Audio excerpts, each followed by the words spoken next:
Hello everyone, welcome to another episode of Time Added On.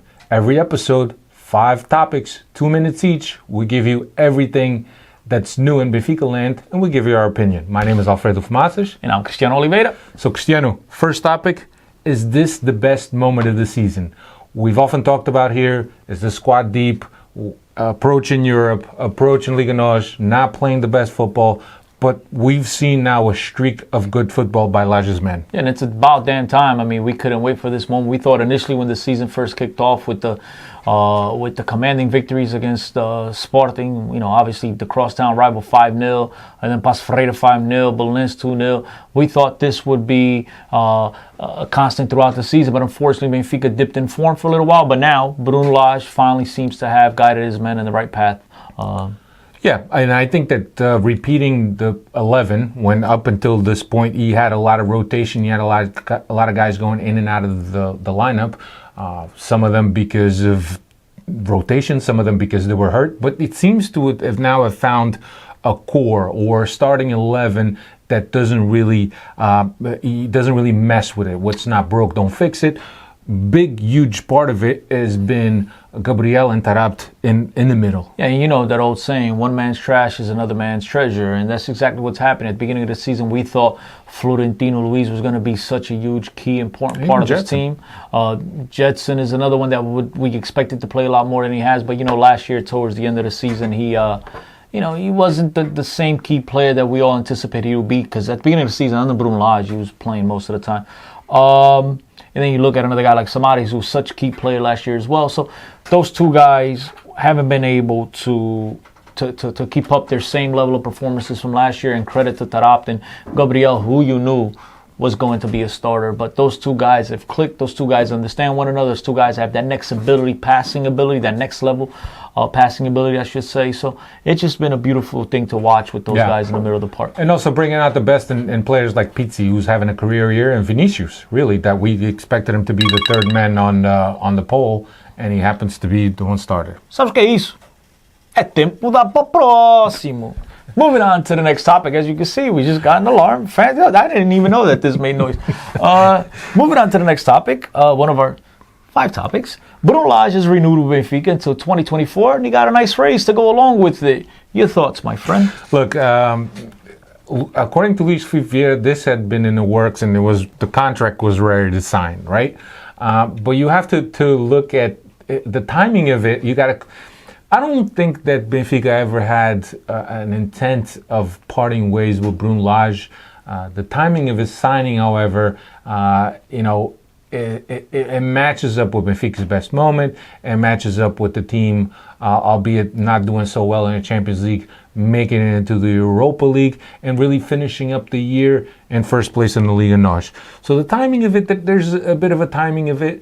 2024 raised salary, which I think was the most important thing. Yeah, but what took longer? Bruno Lage's signature renewal, or Andre Almeida's mustache to grow? What took longer? I mean, it seemed like it took an eternity. It's neck to neck. It was close. It's very close, because for a minute now, it's been reported that Bruno Lage was going to, sign an extension with Benfica, and for one reason or another, Mendes wasn't in town, Orelhas wasn't in town, whatever the hell was going on. He had to go for a ultrasound with his wife. For a little while, exactly. But that's a good reason to delay things. For a little while, you started, there was a little skepticism as to whether it was going to go through with this, and good thing it has. This guy's brought stability to the club. What he did last year was absolutely phenomenal, overturning a 7-point deficit and taking the title away from our eternal rivals up north. So I think, he deserves a nice raise. He deserves the stability.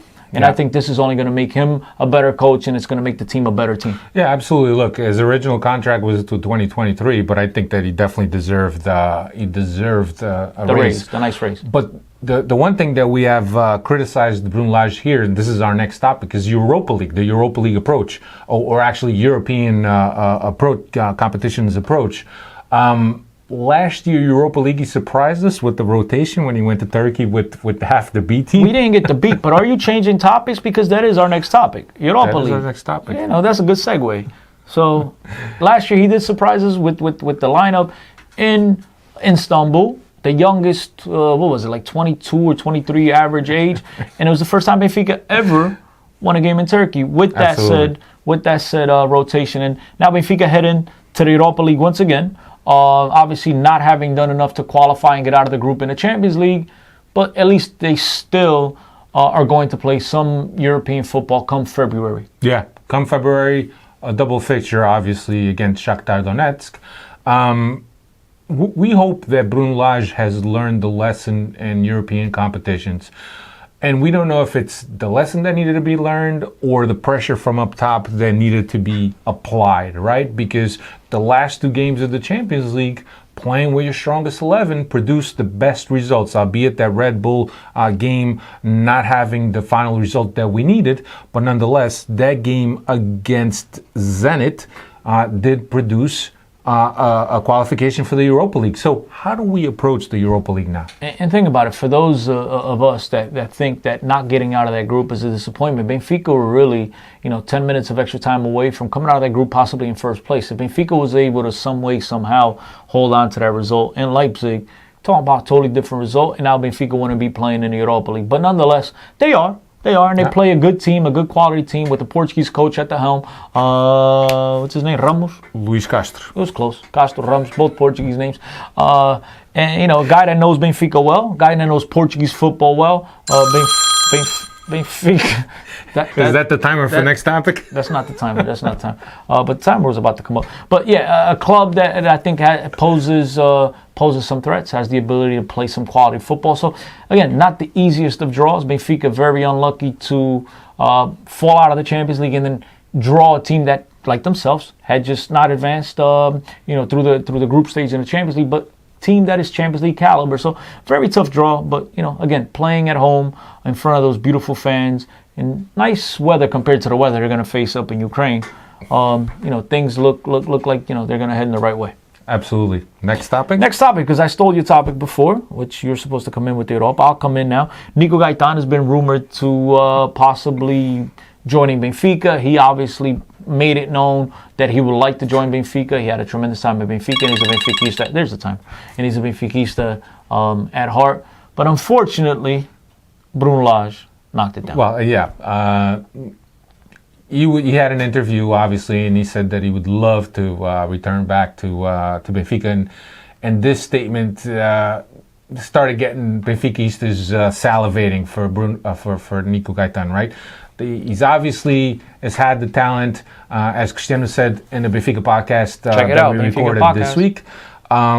Not at the legend status, but certainly a player that's held in high regard in terms of his technique, his ability, what he brought to the club, how he felt this club, the years that he played at this club. Certainly, any Benfica fan would welcome him. Lage was asked in the press conference. He did say that he doesn't fit the profile of the player that Benfica is looking for. Now, Cristiano has a view on it. I would have loved to have seen what values were going to be asked for, but I think that Benfica didn't even get that far in the conversation to say, okay, well, Nico, what will you take as far as compensation? But Cristiano has I think it's a missed take. opportunity. It's a missed opportunity. You have an opportunity to bring in a guy that's won at the club. He's a winner. He's a very experienced player. He could obviously bring that experience into the locker room and help out the youngsters. Benfica want to have that Benfica DNA. This guy absolutely has it. He knows what it takes to win in the house. He understands what the pressures are wearing a Benfica shirt. And trust me, ladies and gentlemen, it is not light. That shirt is a very heavy shirt to wear in Portuguese football. And so a guy that also adds quality to the roster, depth to the roster, a guy that, even in form can make the case that he could start at Benfica today. So I don't understand the club's thinking. I think it's very upsetting that they're not even, considering the addition of a Nico Gaitan, who I think still has some football left in him. But unfortunately, they look at age as some type of disability, and unfortunately right now I don't think Nico's finished. I think he still has a couple good years ahead of him, so very, very unfortunate that they're not really considering him. Absolutely. Our last topic for this episode is the Golden Boy Award, and I know it kind of falls a little bit outside the Benfica spectrum, if you will, but obviously João Felix won this year. And Cristiano, this is an award that's been in effect now since 2003, so 17 years of existence. Benfica has already had two players from their academy make it. The first one was obviously Renato Sanches. They match up Ajax as the only two clubs to have multiple winners. And the list is extensive here. Van der Vaart was the first winner, obviously, but you got players like Rooney, Messi, Fabregas, Agüero, Anderson, Pato, Balotelli, Götze, Isco, Pogba, Sterling, Martial. Only one player out of this whole list, out of these 17 edition, has won the Golden Ball, which was Messi. Well, I mean, Messi and Ronaldo have had their name all over that ball over the last 10, 12 years. So, but look, the Golden Ball is one thing. Winning this award is something that the club should be proud about. Not to the extent that they're out on, promoting this and running in a parade down the Canyon of Champions in Lisboa, but it's still an accomplishment. The one thing that does upset me about these types of awards is, obviously, João Felix won it as a Benfiquista, playing for Benfica, and now the hype will come out Atletico Madrid, and I think that's unfortunate. Maybe I'm being a little bit too picky, but I wish that Benfica would, again, it's... Had a representative from Benfica? Well, Rui Costa was there, I believe. Rui Costa was at the ceremony. Gomes, I think. Yeah, but again, I think it's an award won for Benfica, so I think it should have it there that, João Felix, Benfica. I think that's the way Benfica age, whatever teams that the guys are playing for, I think that they deserve to do credit. Yeah. I don't want to be sporting here and celebrate these awards like they do every year with Luis Figo and Cristiano Ronaldo.